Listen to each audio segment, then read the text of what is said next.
वही हुआ जिसका मुझे डर था। ये इमरान और उसके साथी जैक और एंजेला के सेक्शन हेडक्वार्टर तक पहुंच गए हैं और अब ये इन दोनों की मदद से अस्काम हेडक्वार्टर पहुंचने की कोशिश करेंगे। लेकिन मैं ऐसा नहीं होने दूंगा। इमरान और उसके साथी किसी भी हाल में अस्काम हेडक्वार्टर तक नहीं पहुंच सकेंगे। ब्रोस ने उसीले अंदाज में बड़बड़ाते हुए कहा और हाथ बढ़ाकर फ़ोन का रिसीवर उठाया और तेज़ी से नंबर प्रेस करने लगा। टॉप क्लब राब्ता मिलते एक तेज़ और भारी आवाज़ सुनाई दी। चीफ बोल रहा हूँ, ब्रोस ने इंतहाई सर्द लहजे में कहा। ओ यस चीफ, हुक्म। दूसरी तरफ से जकलहत बुखलाए हुए लहजे में कहा गया। जान कार्लोस से बात कराओ फ़ौरन, ब्रोस ने कहा। यस चीफ, होल्ड करें, दूसरी तरफ से कहा गया और फिर लाइन पर खामोशी छा गई। जान कार्लोस बोल रहा हूँ, चंद लम्हों बाद एक मर्दाना आवाज़ सुनाई दी। चीफ बोल रहा हूँ, ब्रोस ने उसी अंदाज में कहा। यस चीफ, जान कार्लोस ने मोदबाना लहजे में कहा। सुनो जान कार्लोस, क्या तुम जैक और एंजेला के सेक्शन हेडक्वार्टर के बारे में जानते हो कि वो कहाँ है? ब्रोस ने कहा। यस चीफ, डाइम लाइन के पास, लिटिल फॉरेस्ट के पास ही उनका हेडक्वार्टर है, दूसरी तरफ से जान कार्लोस ने जवाब दिया। गुड, फ़ौरन अपना ब्लैक स्क्वाड लेकर वहाँ पहुँचो और उस हेडक्वार्टर को मुकम्मल तौर पर तबाह कर दो। वहाँ इमरान और उसके साथ ही मौजूद हैं। उन्होंने एंजेला और जैक को राड वाली कुर्सियों पर जकड़ रखा है। इससे पहले कि उन दोनों को होश में लाकर उनसे पूछगछ करें, उन सबको हलाक कर दो। मुझे उससे कोई फ़र्क नहीं पड़ता कि जैक और एंजेला भी सेक्शन में मारे गए हैं। तुम्हें जल्द से जल्द ब्लैक स्क्वाड को लेकर वहाँ पहुँचना है। हरी अप, ब्रोस ने तेज़ लहजे में कहा। यस चीफ, दूसरी तरफ से जान कार्लोस ने मोदबाना लहजे में कहा। और सुनो, अपने स्क्वाड के बाकी तमाम अफराद को ब्रोटम पहाड़ी के गिर्द घेरा डालने के लिए भेज दो। अगर इमरान और उसके साथी एंजेला के हेडक्वार्टर से निकल गए तो लामहला ब्रोटम पहाड़ी इलाके तक पहुंचने की कोशिश करेंगे और मैं चाहता हूं कि अगर वो वहां आए तो ब्लैक स्क्वाड उन्हें किसी भी हालत में ज़िंदा वापस ना जाने दे। पहाड़ियों के साथ इर्द गिर्द के जंगल में भी तुम्हारे आदमी होने चाहिए और अगर वहाँ तुम्हें चूहे का एक बच्चा भी दिखाई दे तो वो भी नहीं बचना चाहिए। ब्रोस ने तेज़ लहजे में बोलते हुए कहा। यस चीफ, आपके हुक्म की तामील होगी, जान कार्लोस ने मोदबाना लहजे में कहा और ब्रोस ने रिसीवर टेबल पर रख दिया। ब्लैक स्क्वाड अस्काम एजेंसी के रेड सेक्शन से ताल्लुक़ रखता था, जिसका काम चीफ के हुक्म से कहीं भी तबाही और बर्बादी फैलानी थी, जिसके लिए यह स्क्वाड हर किस्म का तबाहकुन असलहा आज़ादाना इस्तेमाल करता था। इस स्क्वाड के पास तेज़ रफ्तार कारें, गनशिप, हेलीकॉप्टर भी मौजूद थे, इसलिए वो कम से कम वक्त में दूर मौजूद टारगेट तक भी पहुँच जाते थे। इस स्क्वाड का इंचार्ज जान कार्लोस था, जो सिर्फ चीफ का हुक्म सुनता था और उससे कोई सवाल और जवाब नहीं करता था। रिसीवर रखने के बाद चंद लम्हों बाद ब्रोस ने एक बार फिर रिसीवर उठाया और नंबर प्रेस करने लगा। कंट्रोल रूम से ब्लैकी बोल रहा हूँ, राब्ता मिलते ही ब्लैकी की आवाज़ सुनाई दी। चीफ बोल रहा हूँ, ब्रोस ने गरा कर कहा। ओ यस चीफ, ब्लैकी ने जवाब दिया। क्या सिचुएशन है? ब्रोस ने पूछा। वो बदसूर एंजेला और जैक से बात कर रहे हैं। चीफ और इमरान के बाकी साथी हेडक्वार्टर की मुकम्मल तलाशी लेने में मसरूफ़ हैं, उन सबको देख सकता हूँ, ब्लैकी ने कहा। ओके, मैंने ब्लैक स्क्वाड को भेज दिया। वहाँ पहुँचते ही वो हेडक्वार्टर पर पूरी तरह से हमला करेंगे। तुमने उस वक्त तक स्क्रीन से नज़रें नहीं हटानी जब तक उस हेडक्वार्टर समेत इमरान और उसके साथियों के टुकड़े उड़ते ना देख लो, ब्रोस ने कहा। यस चीफ, ब्लैकी ने कहा तो ब्रोस ने रिसीवर केटल पर रख दिया। काश के इमरान और उसके साथी ब्लैक स्क्वाड के वहाँ पहुँचने तक रुके रहे। मेरी दुआ है कि इस हमले में ये सब हलाक हो जाए, ब्रोस ने दुआया लहजे में कहा। चंद लम्हे बहुत सोचता रहा, फिर उसने कुछ सोच कर एक बार फिर हाथ बढ़ाकर रिसीवर उठा लिया और तेज़ी से नंबर प्रेस करने लगा। क्रिस्टाइन बोल रहा हूँ, राब्ता मिलते ही दूसरी तरफ से एक निसानी आवाज़ सुनाई दी। चीफ बोल रहा हूँ, ब्रोस ने कहा। यस चीफ, हुक्म। दूसरी तरफ से चीफ की आवाज़ सुनकर क्रिस्टाइन ने मोदबाना लहजे में कहा। क्रिस्टाइन, तुम अपने टारगेट ग्रुप के साथ तैयार हो जाओ, मैं तुम्हें एक अहम जिम्मेदारी सौंपने वाला हूँ, ब्रोस ने कहा। यस चीफ, मैं हर वक्त तैयार हूँ, आप हुक्म करें। दूसरी तरफ से क्रिस्टाइन ने बेहद मुसरत भरे लहजे में कहा। जैसे कि अस्काम एजेंसी की तमाम सेक्शनों को इमरान और उसके साथियों की आमद के बारे में तमाम तफसीलात फराहम कर दी गई, वो तफसीलात तुम तक भी पहुँच चुकी होंगी, ब्रोस ने कहा। ये चीफ, तफसीलात के मुताबिक उन पाकिस्तानी एजेंटों के खिलाफ आप शायद मखसूस सेक्शनों को हरकत में लाए हैं और बाकी सेक्शनों को आपने रिजर्व रखा हुआ है ताकि ज़रूरत के वक्त उनसे काम लिया जा सके, क्रिस्टाइन ने कहा। हाँ, और अब तुम्हारे सेक्शन के मुतहरिक होने का वक्त आ गया है। इमरान और उसके साथियों को एंजेला और जैक ने ट्रेस कर लिया और उन्हें पकड़ कर अपने सेक्शन हेडक्वार्टर ले गए थे। उन्होंने शायद इमरान और उसके साथियों को राड जाली कुर्सी पर जकड़ दिया था। उन्हें चाहिए था कि अगर वो कन्फर्म हो गए कि ये इमरान और उसके साथी हैं तो उन्हें फ़ौरन गोलियां मारकर हलाक कर देते, लेकिन आम एजेंटों की तरह वो भी उनसे पूछ-गछ के चक्करों में पड़ गए। जब उन्हें गोलियां मारने का वक्त आया तो इमरान ने हस्बे साबिक सारी सिचुएशन ही पलट कर रख दी और बजाय हलाक होने के जैक और एंजेला के साथियों को हलाक किया और उन्हें बेहोश कर दिया। फिर उन दोनों को राड वाली कुर्सियों पर जकड़ दिया। उसके बाद जाहिर है इमरान के सामने उनकी ज़ुबान खुलनी ही थी। उन्होंने एंजेला और जैक की ज़ुबानें खुलवा ली और उस काम हेडक्वार्टर के बारे में मालूमात हासिल कर ली, ब्रोस ने कहा। फिर वो ब्लैकी की बताई हुई सारी तफसीलात उसे बताना शुरू हो गया। मैंने फौरी तौर पर ब्लैक स्क्वाड को अलर्ट कर दिया है। उन्होंने अस्काम हेडक्वार्टर के इलाके को भी अपने घेरे में ले लिया और दूसरी तरफ ब्लैक स्क्वाड का ग्रुप एंजेला के हेडक्वार्टर की तरफ भी रवाना कर दिया है ताकि इस हेडक्वार्टर को उड़ाकर इमरान और उसके साथियों को हलाक किया जा सके। वहाँ एंजेला और जैक भी मौजूद हैं, जो जाहिर है इस ऑपरेशन में हलाक हो जाएंगे। मुझे इस बात का यकीन है कि इमरान और उसके साथी इस ऑपरेशन में नहीं बच सकेंगे, लेकिन इसके बावजूद मैं चाहता हूँ कि ब्लैक स्क्वाड के ऑपरेशन के बाद तुम उस मुकाम पर जाओ और जाकर उनकी लाशें तलाश करो और इर्द गिर्द के तमाम इलाकों की पिकनिक भी कर लो, ताकि अगर इमरान और उसके साथी भूतों की सूरत में भी दिखाई दे तो तुम उनके खिलाफ एक्शन ले सको। जब तक उनकी लाशें नहीं मिल जाती उस वक्त तक मुझे इस बात पर यकीन नहीं आएगा कि वो वाकई हलाक हो चुके हैं, ब्रोस ने मुसलसल बोलते हुए कहा। यह स्टीव, मैं अभी अपने ग्रुप के साथ रवाना हो जाती हूँ। इमरान और उसके साथी अगर एंजेला के हेडक्वार्टर में लाशों में तब्दील होकर मदफून हो गए तो मैं भारी मशीनरी ले जाकर उनकी लाशें वहाँ से निकलवा लूँगी। उनकी लाशें मिल गई तो आपको इन्फॉर्म कर दूँगी। क्रिस्टाइन ने मोदबाना लहजे में कहा तो ब्रोस ने उसे मजीद चंद हिदायत दी और फिर रिसीवर टेबल पर रखकर इत्मीनान का एक तवील सांस लिया। क्रिस्टाइन का ताल्लुक असकाम एजेंसी के टॉप सीक्रेट सेक्शन जिसे TPS कहा जाता था, जो मुनासिब वक्त पर और दूसरे सेक्शनों के नाकाम होने या फिर उनके ख़त्म होने के बाद ही हरकत में आता था। अभी ऐसा तो कुछ नहीं था कि असकाम एजेंसी के सारे सेक्शन ख़त्म हो गए हों या उन्हें नाकामी से दो चार होना पड़ा हो, लेकिन इसके बावजूद ब्रोस इमरान और उसके साथियों के सिलसिले में कोई रिस्क नहीं लेना चाहता था। वो इमरान और उसके साथियों को हर सूरत में कुचल कर रख देना चाहता था, इसलिए वो अपने तमाम सेक्शनों को मुतहरिक कर रहा था। ब्लैक स्क्वाड को एंजेला के हेडक्वार्टर समेत इमरान और उसके साथियों को ख़त्म करने के लिए भेजने के बावजूद उसे करार न आया, इसलिए उसने TPS को भी मुतहरिक होने का हुक्म दे दिया और अब उसके चेहरे पर कदरे इत्मीनान के तासुरात नुमाया थे। छत का एक बड़ा सा टुकड़ा ठीक उन ड्रार्स वाली कुर्सियों पर गिरा जिन पर एंजेला और जैक जगड़े थे। चीहों की आवाज़ उनके मुंह से निकली और वो छत के इस टुकड़े तले बुरी तरह से कुचले गए। इमरान और उसके साथियों ने अगर बर वक्त दीवार की जड़ की तरफ छलांग ना लगा दी होती तो उनका भी ऐसा ही हश्र होना था। अभी वो दीवार के करीब गिरे ही थे कि तेज गड़गड़ाहट की आवाज़ के साथ ही दीवार दरमियान से खुद ब खुद फटकर दो हिस्सों में तकसीम होती चली गई। दीवार को इस तरह खुलते देखकर वो चौंक पड़े। शायद बमों और मिसाइलों ने इमारत के कंट्रोल सिस्टम को बुरी तरह से मुतासिर या तबाह कर दिया था कि वहाँ मौजूद एक खुफिया रास्ते का दरवाज़ा खुद ब खुद खुल गया। दूसरी तरफ नीचे जाते हुए एक सुरंग सी दिखाई दे रही थी। ये सुरंग है, इसमें चलो, इमरान ने चीखते हुए कहा और तेज़ी से सुरंग में कूद गया। उसके साथियों ने भी सुरंग में छलांगे लगा दी और वो भी सुरंग में कूदे ही थे कि तहखाने की छत पूरी तरह से तबाह होकर नीचे आ गिरी और सुरंग में यकला तारीकी छा गई। सुरंग चूँकि अमूदी थी इसलिए छलांगे लगाते ही वो कमर के बल गिरे और फिर बुरी तरह से रोल होते हुए नीचे ही नीचे गिरते चले गए। थोड़ी ही देर बाद वो गहराई में पहुंचकर एक दूसरे से टकराते हुए रुक गए। दूर धमाकों की आवाज़ें बदस्तूर सुनाई दे रही थी और उन्हें धमाकों की धमक यहाँ भी महसूस हो रही थी। ठीक है तुम सब, इमरान की आवाज़ उभरी। हाँ, उन सब ने कहा। ये कौन सी जगह है? जूलिया ने उठकर अपना लिबास झाड़ते हुए कहा, जो धूल से बुरी तरह अट गया था। ये एंजेला और जैक ने अपने सेक्शन हेडक्वार्टर के तहखानों में इमरजेंसी तौर पर निकलने के लिए कोई रास्ता बनाया हुआ है, सालिया ने कहा।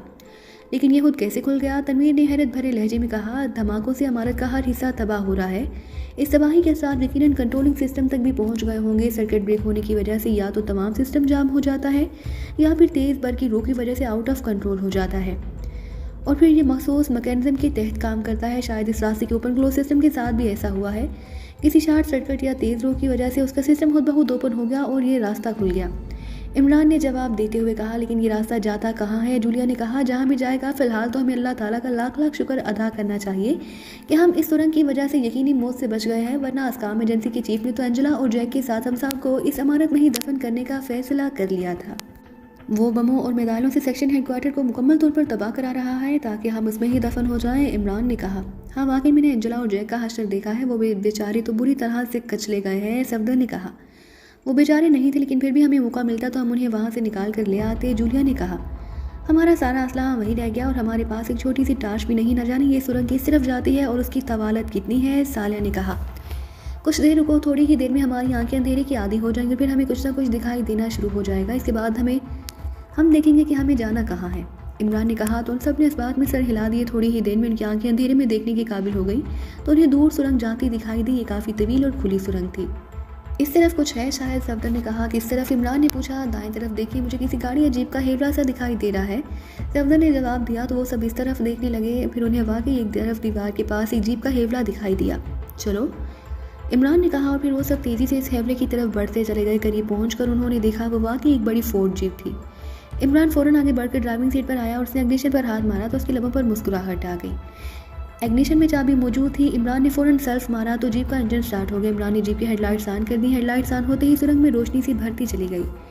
गुड शो, इस जीप ने तो हमारा सारा मसला ही हल कर दिया है, जूलिया ने मुसरत भरे लहजे में कहा। सुरंग आगे जाकर एक गोल टनल जैसी दिखाई दे रही थी जो जाहिर है इंसानी हाथों से ही बनाई गई थी। पुख्ता फर्श पर जीप के टायरों के निशान वादे थे, जिन्हें देखकर पता चलता था कि इस जीप को इस्तेमाल में रखा जाता है और अंजला और जैक या उनके कुछ साथी खुफिया रास्ते का इस्तेमाल करते रहते थे। टनल काफ़ी तवील है, 4-5 किलोमीटर तवील, इसीलिए यहाँ ये जीप रखी गई है। इमरान ने कहा, लेकिन इस टनल का इख्तिताम कहाँ होगा? जूलिया ने पूछा। जहाँ भी होगा देखा जाएगा सफदर। तनवीर, तुम जीप को चेक करो, शायद इसमें असलहा भी मौजूद हो। इमरान ने कहा। तो सफदर और तनवीर जीप के पिछले हिस्से पर चढ़ गए। फिर वो जीप के खुफिया खानों के साथ उसकी सीटें भी उठा कर चेक करने लगे। नहीं, कुछ नहीं, सफदर ने कहा। ठीक है, बैठो सब जीप में, इमरान ने कहा। तो वो सब जीप में सवार हो गए। उनके बैठते ही इमरान ने जीप आगे बढ़ा दी। जीप तेजी से टनल में दौड़ती चली गई। ये टनल 5 किलोमीटर तवील थी। टनल का इख्तिताम एक बंद दीवार के सामने हुआ। इमरान ने जीप रोकी, फिर वो जीप से उतर आया। उसके साथी भी नीचे आ गए। इमरान ने जीप स्टार्ट ही छोड़ दी ताकि उसकी हेडलाइट्स की रोशनी में वो दीवार को चेक कर सके। दीवार स्पार्ट थी और बज़ाहिर उसमें कोई रास्ता या रास्ता दिखाई ना दे रहा था, लेकिन इमरान की तेज़ नज़रों ने दीवार के दरमियान में एक लंबी लकीर देख ली जो नीचे से मुतवाज़ी ऊपर जा रही थी। ये दीवार लिफ्ट के दरवाजे की तरह 2 हिस्सों में तकसीम होकर दाएं बाएं दीवार में घुसेगी, जहां उसे खोलने का कोई ना कोई सिस्टम ज़रूर होगा। इर्द गिर्द की दीवारें चेक करो, इमरान ने कहा और खुद भी दीवार पर हाथ फेरना शुरू हो गया। बाकी सब साइड की दीवारें चेक करने लगे। इमरान ने दीवार के कोने की तरफ गौर से देखा, फिर वो नीचे झुका और दीवार की जड़ों को गौर से देखने लगा। ठीक है, पता चल गया है। तुम सब दीवारों से लगकर खड़े हो जाओ, हो सकता है दीवार की दूसरी तरफ कोई मौजूद हो, हमें होशियार रहना होगा, इमरान ने कहा। तो उसके साथ ही फ़ौरन दीवारों के साथ लग गए। इमरान ने दीवार की जड़ के एक मखसूस हिस्से पर पैर रखा, फिर उसने पैर को ज़ोर से दबाया तो तेज़ गड़गड़ाहट की आवाज़ सुनाई दी। इमरान फ़ौरन पीछे हटा और साइड की दीवार के साथ लगकर खड़ा हो गया। दीवार दरमियान से फटी और वाकई लिफ्ट के दरवाजे की दाएं तरफ दीवारों में घुसती चली गई। इमरान और उसके साथी हर किस्म की सिचुएशन से निपटने के लिए तैयार थे। दीवार खुलते ही तेज़ी से हर तरफ सुरंग में रोशनी फैल गई। दूसरी तरफ उन्हें झाड़ियाँ ही झाड़ियाँ दिखाई दे रही थी। शायद इस जहाने का रास्ता उन झाड़ियों में छुपाया गया था। तुम सब यहाँ रुको, मैं बाहर देख कर आता हूँ, इमरान ने कहा। तो उन सब ने इस्बात में सर हिला दिए। इमरान आगे बढ़ा और फिर झाड़ियों के करीब आ गया। झाड़ियों में एक और रास्ता था जो ऊपर की तरफ जा रहा था। झाड़ियाँ काफ़ी घनी थीं। इमरान झाड़ियों में होता हुआ बाहर आया तो उसने खुद को एक जंगल में पाया। ये झाड़ियाँ और खुफिया रास्ता दरख्तों के एक झुंड में मौजूद था। इमरान ने झुंड से बाहर जाकर इर्द गिर्द चेकिंग की, लेकिन हर तरफ खामोशी छाई हुई थी। ये तो जोर्डम का जंगल है जो जोर्डम के इंतहा शुमाल मशरिक में है, और उस जंगल की दूसरी तरफ फ्लारिया का दूसरा बड़ा शहर ओर्थियो है, इमरान ने बड़बड़ाते हुए कहा। वहाँ चूँकि कोई न था, इसलिए इमरान ने आवाज़ देकर अपने साथियों को बुला लिया। ये तो जंगल है, जूली ने बाहर आकर इमरान के करीब आकर कहा। हाँ, ये जोर्डम जंगल है, छोटा सा जंगल, इमरान ने कहा। तो ये लोग खुफिया रास्ते से यहाँ आते थे या यहाँ से निकलकर बाहर जाते थे? सफदर ने कहा। हाँ, ये देखो, जहाँ झुंड के पास गाड़ियों के टायरों के निशान मौजूद हैं। शायद कि लोग दूसरी गाड़ियों से यहाँ आते थे, फिर सुरंग में दाखिल होकर जीप के जरिए हेडक्वार्टर पहुँचते थे। ये काम शायद एंजेला और जैक ही करते होंगे जब उन्हें खुफिया तौर पर हेडक्वार्टर में जाना या वहाँ से निकलना होता होगा, इमरान ने होंठ चबाते हुए कहा। तो वो सब वहाँ टायरों के निशानात देखने लगा। ये इस तरफ जा रहे हैं, अगर हम इन टायरों के निशानों के साथ साथ चलें तो हम शायद किसी सड़क के पास पहुँच जाएं और फिर वहाँ से लिफ्ट लेकर हम जहाँ जाना चाहें जा सकते हैं, सालिया ने कहा। अभी हमारा सड़क की तरफ जाना मुनासिब नहीं होगा। जिन अफराद ने हेडक्वार्टर तबाह किया है वो लोग उस सड़क पर होंगे। हमें यहाँ छुपकर थोड़ा वक्त गुजारना होगा ताकि उस हेडक्वार्टर को तबाह करने वाले मुतमईन होकर यहाँ से चले जाएं, और हमें मेन सड़क पर जाने की ज़रूरत नहीं। मैंने नक्शा देखा था, सूरज के रुख का तामीन करके हम चले तो यहाँ से शुमाल की तरफ फ्लारिया का दूसरा शहर ओर्थियो है, हमें पैदल चलना चाहिए, इमरान ने कहा। तो क्या आप ओर्थियो जाना चाहते हैं? सफदर ने चौंक कर कहा। हाँ, ओर्थियो में जाकर मैं फॉरेन एजेंट मेकपाल से रब्ता करूँगा। अब वही हमारे लिए कुछ कर सकता है, वरना इस वक्त तो हम मुकम्मल तौर पर बेदस्तो पा हैं, ना हमारे पास कोई असला है ना कोई ठिकाना, इमरान ने कहा। अगर कोई अस्काम एजेंसी का कोई सेक्शन अब भी मेकपाल की निगरानी पर मामूर हुआ तो? कैप्टन शेर ने कहा। उम्मीद तो नहीं कि ऐसा हो, क्योंकि अस्काम एजेंसी बराह रास्त हमारे मुकाबले पर आ चुकी है। उन्हें इस बात का भी इल्म है कि हम एंजेला और जैक के सेक्शन हेडक्वार्टर में मौजूद थे। उन्होंने जिस खौफनाक अंदाज में हेडक्वार्टर पर मिसाइल बरसाए हैं, हेडक्वार्टर मुकम्मल तौर पर मलबे का ढेर बन चुका होगा, और उनके जहन में यही होगा कि हम उस मलबे तले दफन हो चुके हैं। अब जब तक वो मलबा हटाकर हमारी लाशें दरियाफ्त नहीं कर लेते, उनकी तवज्जो किसी और तरफ नहीं जाएगी, इमरान ने कहा। तो क्या अस्काम एजेंसी के चीफ को इस बात का इल्म नहीं था कि इस हेडक्वार्टर के नीचे सुरंग मौजूद है? कैप्टन शील ने कहा। चीफ को तो क्या, शायद एंजेला और जैक के सिवा किसी को भी इस बात से का इल्म नहीं, वरना फोर्स जहाँ भी पहुँच जाती, इमरान ने कहा। तो उन्होंने इस बात में सर हिला दिए। तो फिर चले, यहाँ रुककर क्या करना है? अब तो धमाकों की भी आवाज़ें आना खत्म हो गई हैं। वो देखिए, दूर हर तरफ स्याह धुआं ही धुआं फैला हुआ है। शायद हेडक्वार्टर के बचे कुछ हिस्से आग लगी हुई है जिससे धुआं उठ रहा है, सफदर ने कहा। उन्होंने देखा दूर से आसमान पर एक जगह धुआं ही धुआं दिखाई दे रहा था। चलो, इमरान ने संजीदगी से कहा, और फिर वो मुखालिफ सिर में चलना शुरू हो गए। जंगल ज़्यादा बड़ा तो ना था, लेकिन घना ज़रूर था, और जंगल का ये घनापन उन्हें छुपाने में मददगार साबित हो रहा था। क्योंकि वो अभी थोड़ी ही दूर गए थे कि उन्हें हेलीकॉप्टरों की आवाज़ें सुनाई देने लगी जो इसी तरफ आ रहे थे। वो शायद हमारी हेलीकॉप्टरों पर के इर्द गिर्द इलाकों की चेकिंग कर रहे हैं। जूलिया ने कहा, शायद नहीं, यकीनन हेलीकॉप्टरों की आवाज़ें इसी तरफ से आती हुई सुनाई दे रही हैं जहाँ सेक्शन हेडक्वार्टर था। जैसे ही आवाज़ें करीब आई, सब दरख्तों के पीछे या झाड़ियों में छुप जाना। इमरान ने कहा तो उन सब ने इस बात में सर हिला दिए। वो आगे बढ़ते रहे। फिर जब उन्होंने हेलीकॉप्टरों की आवाज़ें करीब आती महसूस की तो वो फ़ौरन झाड़ियों में छुपकर बैठ गए। कुछ ही देर में उन्हें 2 गनशिप हेलीकॉप्टर दिखाई दिए जो हाथी नीचे परवास करते हुए आ रहे थे। दोनों हेलीकॉप्टर जंगल की चेकिंग कर रहे थे। एक हेलीकॉप्टर एन उनके सरों पर से गड़गड़ाता हुआ गुजर गया। हेलीकॉप्टर काफ़ी देर तक जंगल पर घूमते रहे। फिर वो मुड़े और तेज़ी से बुलंदी की तरफ जाकर एक तरफ बढ़ते चले गए। वो शायद मुतमईन हो गए हैं इसलिए वापस जा रहे हैं। जूलिया ने हेलीकॉप्टरों को वापस जाते देखकर कहा। इमरान ने भी हेलीकॉप्टरों को दूर जाते देख लिया। फिर वो उठे और एक बार फिर उसी तरफ बढ़ते चले गए जिस तरफ वो जा रहे थे। तकरीबन 4 घंटे लगातार चलते रहने के बाद उन्हें जंगल की दूसरी तरफ सड़क और सड़क की दूसरी तरफ चंद मकानात दिखाई दिए। ये मकान लकड़ियों के बने हुए थे। सड़कों पर गाड़ियां भी दौड़ रही थी। हमें घूमकर ऐसे रास्ते से जंगल से बाहर जाना चाहिए क्योंकि कोई हमें जंगल से निकलता हुआ चेक ना कर सके, इमरान ने कहा। फिर वो सब मुड़े और तवील चक्कर काट कर जंगल से निकलकर खेतों वाले इलाके में आ गए। खेतों से होते हुए वो सड़क पर आए तो उन्हें एक ट्रैक्टर ट्राली मिल गई जिसमें घास फूस को शहर की तरफ ले जाया जा रहा था। ट्रैक्टर का मालिक एक किसान था जो शरीफ और नेकदिल मालूम होता था।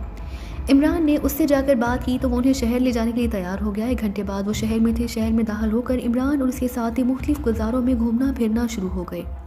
उनके लिबासों और चेहरों पर मेकअप वही था जो अस्काम एजेंसी के हेडक्वार्टर में चेक किया जा चुका था। वो जल्द से जल्द इस मेकअप और लिबासों से जान छुड़ाना चाहते थे लेकिन उनके पास रकम भी ना थी कि वो अपने हुलिये बदल सके। इमरान उन्हें छोड़कर एक बुक स्टॉल पर चला गया। उसने बुक स्टॉल के मालिक से जाकर न जाने क्या बात की कि उसने उसे फ़ोन करने की इजाज़त दे दी। इमरान ने नंबर मिलाकर फाइनल एजेंट मेघपाल से बात की। फिर उसने उसे सारी सूरत हाल से आगाह कर दिया। मेघपाल ने इमरान से 2 घंटों में जहाँ पहुँचने का वादा किया।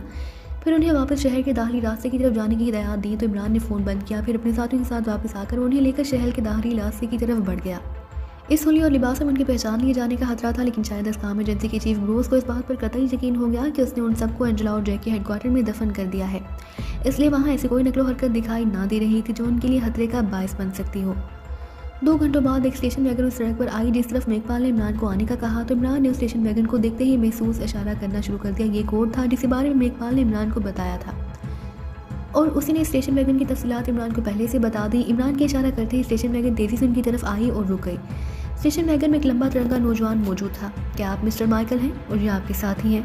उस नौजवान ने खिड़की से सर निकाल कर उनकी तरफ देखते हुए पूछा। मेघपाल, इमरान ने मुस्कुराते हुए कहा तो नौजवान के चेहरे पर इत्मीनान आ गया।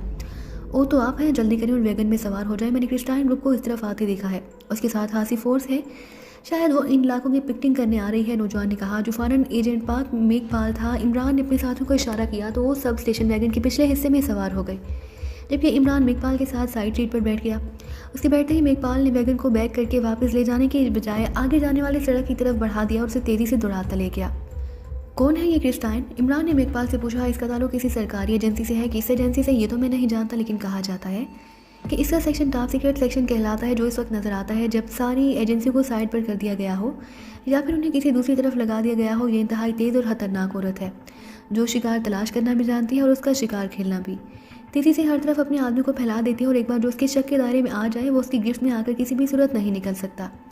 जिस पर इसका शक पुख्ता हो वो उसे गोली मारने से भी दरेक नहीं करती। मेघपाल ने जवाब देते हुए कहा। क्या उसका ताल्लुक अस्काम एजेंसी से हो सकता है? इमरान ने एक तवील सांस लेते हुए कहा। कुछ नहीं कह सकता, मेघपाल ने कहा। तुम्हें कैसे मालूम कि वो क्रिस्टाइन है और वो अपने ग्रुप के साथ इस इलाके की पिकटिंग करने आ रही है? इमरान ने कहा। इसी ग्रुप का एक आदमी मेरा दोस्त है। मैं और भी एक क्लब में था। जब आपकी कार मुझे मौसूल हुई वो भी जल्दी में था। उसने मुझे बताया कि मादाम क्रिस्टाइन ने ग्रुप के तमाम अफराद को इन सारे इलाकों में फैल कर पिकटिंग करने का हुक्म दिया है। मेघपाल ने कहा तो इमरान ने इस बात में सर हिला दिया। वो अपने आदमी को लेकर किस तरफ जा रही है? इमरान ने पूछा। मैंने इस तरफ आते हुए उस शहर के दाखिली रास्ते की चेक पोस्ट पर उसे देखा। वो अपने चंद आदमी को वहाँ रोक कर उन्हें हिदायत दे रही थी। इस वक्त वहाँ ज़्यादा रश ना था। मेरे कागजात पूरे थे और मेरे पास क्रॉसिंग सिटी का खसूसी पास भी मौजूद था इसलिए मुझे रोका ना गया। मेघपाल ने कहा तो इमरान ने इस बात में सर हिला दिया। अब तुम हमें कहाँ ले जा रहे हो? इमरान ने पूछा। आगे जाकर एक यू टर्न से मुड़कर ये सड़क जोटान के इलाके से गुजरकर वापस ओरथियों की तरफ मुड़ जाती है। उस तरफ कोई चेक पोस्ट नहीं। मैं उसी रास्ते से आपको ओरथियों ले जाऊंगा। वहाँ मेरा एक खसूसी ठिकाना है। फ़िलहाल आपको वहाँ ले जाऊंगा, फिर आपके लिए कोई और मुनासिब ठिकाना ढूंढकर आपको वहाँ मुंतकिल कर दूंगा। मेघपाल ने कहा तो इमरान ने इस बात में सर हिला दिया। कितना वक्त लगेगा तुम्हारे आर्जी ठिकाने तक पहुँचने में? इमरान ने पूछा। जिस रास्ते से आया हूँ वहाँ से 2 घंटे लगते हैं लेकिन चूँकि मैं जंगल के इतराफ से घूम कर जाऊँगा इसलिए 3 से 4 घंटे लग जाएंगे। मेघपाल ने कहा। इसका मतलब है कि मैं इत्मीनान से अपनी नींद पूरी कर सकता हूँ? इमरान ने मुस्कुराते हुए कहा। नींद? महकपाल ने चौंक कर कहा, हाँ मुसलसल भाग दौड़ हो रही है भाई, और जंगल से शहर और शहर से तुम्हारे बताए हुए मुकाम की तरफ आते हुए 6 घंटे लगे हैं। मेरी और मेरे साथियों की टांगें कुदरती हैं जिनमें सलाहें नहीं लगी हुई कि हमें थकावट ना होती होगी। इमरान ने कहा। तो महकपाल हंस पड़ा। ठीक है, आप कर लें आराम, मैं आपको डिस्टर्ब नहीं करूँगा। महकपाल ने कहा।